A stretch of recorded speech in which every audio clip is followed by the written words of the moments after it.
we're fortunate enough to partner with Dreamville and Shaw University to host what I think is probably going to be one of the most interesting and compelling panels. So I'm not going to take up too much time. I think what we'll go ahead and do is introduce all of our panelists to the Dreamville team. So we got Team Dreamville come out for the one.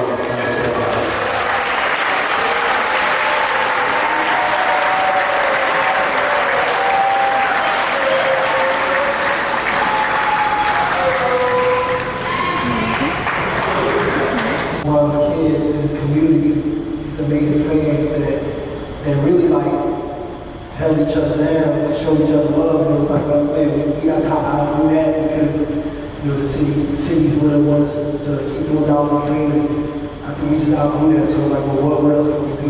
You know what I mean? And that's how like the idea of the festival comes around. So a lot of ideas, they weren't really planned. It wasn't like we had a board that was like, we're going to do the festival, we're going to do this. It's like we kind of let your passion and your love for things kind of dictate which way you want to go. And I think that's kind of been how we are to our point. It's like we're a small team because I really believe that like the one thing that we have is like our brand has a brand identity that if you don't really understand it, I don't really feel like you can advance it. You know what I mean? So it's like we're a small team because we trust everyone within that team. You know what I mean? I just know that they're going to protect the brand, they're going to protect the Dreamville brand because they live it and they're a big part of it. You know what I mean? Like, they've been a part of it for I don't know how many years now, so they love it just as much as I do. So I think that's why the team is small and that's kind of how we move.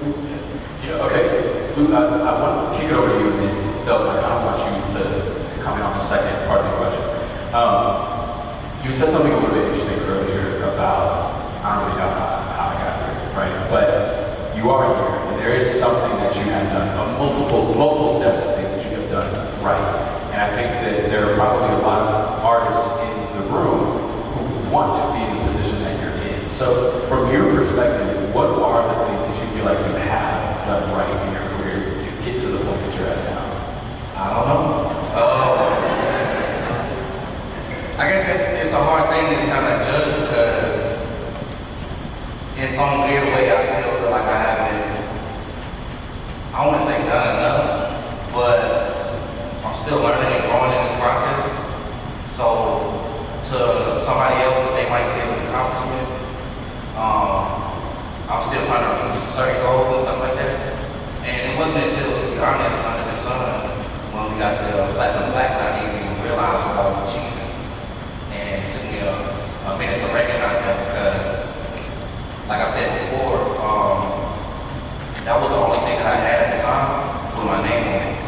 I didn't get the component. I'm still trying to give myself grace and appreciate the things that I have accomplished, so I'm still figuring it out. I would think that the title of president sounds great. The day-to-day, exactly. Probably not so great, right? So, for those who maybe have the aspirations to sit in the seat that you're sitting in, what is the reality check, right? Because, I don't know what you were on the phone with earlier, but it sounded really important, and it sounds like, that's probably life. Okay, well, it sounded like it was something that, needed to get done, and I'm assuming that that's probably a daily reality that a lot of people don't always see. So, from your side as president, what does that typically look like? Yeah, I've always been somebody that, like, I've never had to care for titles. You know what I mean? Like, I've always looked at things like, as long as the job gets done, you gotta put titles down, you have a company and blah, blah, all that good stuff. But to me, I think it's kind of like a gift and a curse. It's something I've had to learn throughout the years. I've always felt like, I always looked at things, I don't approach anything with like any ego. I've always looked at things like, how can we get to the finish line? How can we get things done? And a lot of times, where I did fail was I was never that good at delegating, right? Like I was always trying to do everything myself. So I've never had an assistant, you know what I mean? I don't even know how to utilize an assistant. And I'm not saying that like it's a cool thing, I think it's a bad thing, you know what I mean? I wish I had one, but I don't know how to utilize it. Through years, with, once you start trusting the team, I've learned how to delegate things more, but when you try to do too much, sometimes it does backfire, right? Because if you try to do too much, then everything's not going to be able to get done at 100%. You know what I mean? Like, you're not going to be able to do your best at everything.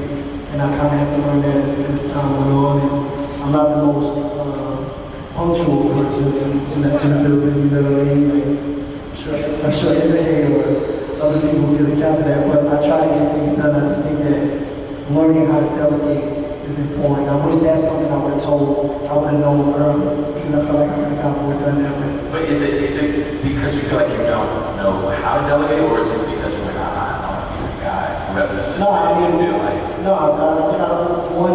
don't really, I know better now how to delegate things, but it's also, I guess it's this feeling that like, I trust myself to get it done, you know what I mean? Like, and that's not always the best way to look at things, because I think one thing I started realizing the older I got and the more experience I had is you have to know when you're not the best person at doing this job, or when you're not the smartest person in the room, when you have to know that, okay, this person can do this better than me, so let me let them do that, instead of feeling like, well, if I don't do it, is it going to get done in time, is it going to get done right? So, you know, I think that's something that I didn't know early on, and I'm still not necessarily the best at it, but I think I'm better than I was before. But a lot of it comes from, if I want to get something done, I feel like, well, I know I can go do it right now, or I know I can do it, you know what I mean? So let me just go get it done. It's funny to watch from this side of it, because I still feel like I'm climbing for myself, but now I'm actually like making room for other creatives and like carving that kind of thing and like helping them with some obstacles, and that's been really like fulfilling in like a different way, you know. So that's been incredibly fulfilling for me as success, and also figuring out how to relaxing a little more in the next couple of years. That's gonna be like the next thing. For me, I think the more I spend time in this game, the more I enjoy the process more so than the outcome.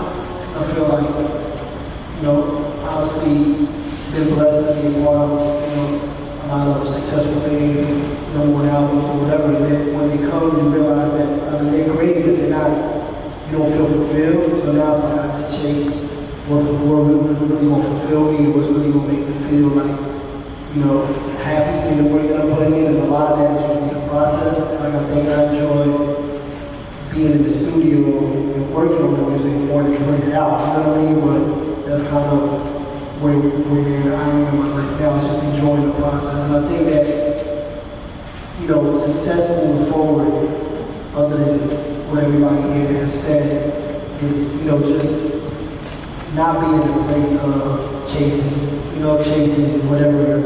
whatever it is, you know what I mean? I feel like the first half of, you know, my career was spent like chasing, like, oh, we gotta do this, or we gotta do that, we gotta get over there, or what this is. And now it's like, that wasn't enjoyable, so it's like, just learning, because it's easy to still fall into that, right? Like, everybody wants the accolades, everybody wants the wins, but just keeping the main thing as you go, I think it's important, and letting all those other things happen naturally instead of chasing them. And I think if I can master that, then I feel like that would be success. I just feel like a lot of, on the music side, I speak to that specifically, or even with the festival, a lot of our biggest success has come when we were doing things that were truly like fulfilling us and like truly out of passion and enjoyment. And that's not the easiest road to take, you know what I mean? Like, I think it's a hard road to take, but I think the wins are greater that way. And sometimes it's like, it's easy to fall in the trap of like, well, they all doing this, they all, you know, the fight is fixed, you know what I mean? Like, you just go do it yourself, but it's like, it's not fulfilling. And I think that I've also believed, it's not just a fulfilling thing, I also believe that when you do it in the right way, the way that you really feel good about, that actually the outcome is even bigger, because then you're offering something to the world that no one else can, because no one else is you, right? So it's like, but if you're trying to do what this person's doing, then it's like, well, I can just go to the originator, you know what I mean? So I think a lot of times, I feel like it works both ways. It's more fulfilling, and I feel like the outcome is bigger because it's more unique, you know what I mean? Thank you. Hope that answers the question. Yes, and the second one was, would you guys say that the old hustle, like J. Cole, when he was trying to get his mixtape to Jay-Z, would you say like that hustle is still purposeful now, or should we focus more on social media promotion? Would you guys say that still matters at this time?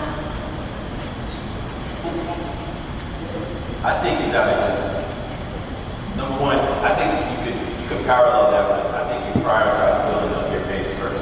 Because if you get to someone when you don't really have marketing chips, it doesn't work out best for you when you want to negotiate, right?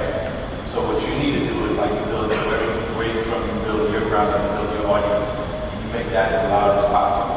Because then when they come talking, you kind of have something to like negotiate with. That's what I'm saying. Just to add to that,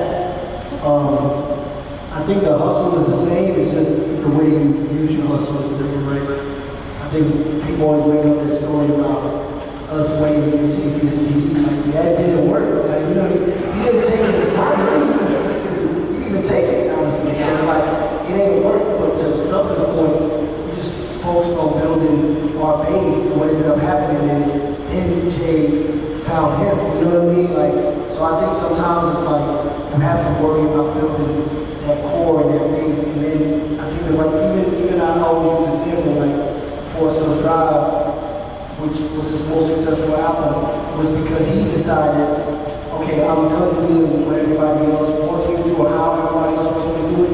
I'm going to do things how I want to do it. And then I think it just resonates because there's an authenticity with that people just gravitate to.